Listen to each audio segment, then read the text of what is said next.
Yo les gars, moi c'est Franck Zameux, vendeur électronique et spécialiste en smartphone. Aujourd'hui, je vous parle de l'iPhone 8. En 2023, l'iPhone 8 est le smartphone Apple encore à jour le plus accessible proposé sur les marchés camerounais.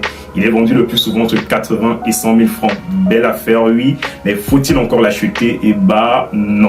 Cela ne tient qu'à deux raisons. La première, l'iPhone 8 est le smartphone Apple qui supporte le moins bien iOS 16. Même s'il embarque le même processeur que l'iPhone X, ils n'ont pas la même rapidité sur iOS 16, cela se ressent pleinement. Car une fois passé sur iOS 16, l'iPhone X a tendance à planter, surchauffer et redémarrer lorsqu'il est trop sollicité sur les applications gourmandes.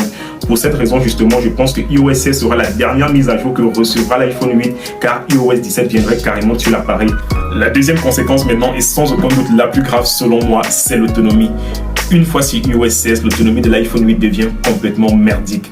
Déjà que de base, l'autonomie des iPhone 8 n'est pas vraiment extraordinaire. Dès lors que le téléphone a mise à jour, sa batterie devient clairement de l'eau en sachet.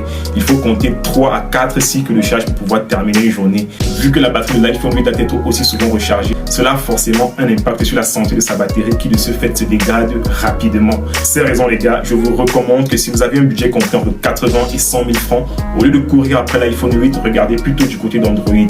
Car avec ce budget, vous avez sur Android un smartphone encore à jour, hyper performant et qui sur bien des points surpassera l'iPhone 8. À vous donc d'être objectif, mais avant de faire votre choix, abonnez-vous.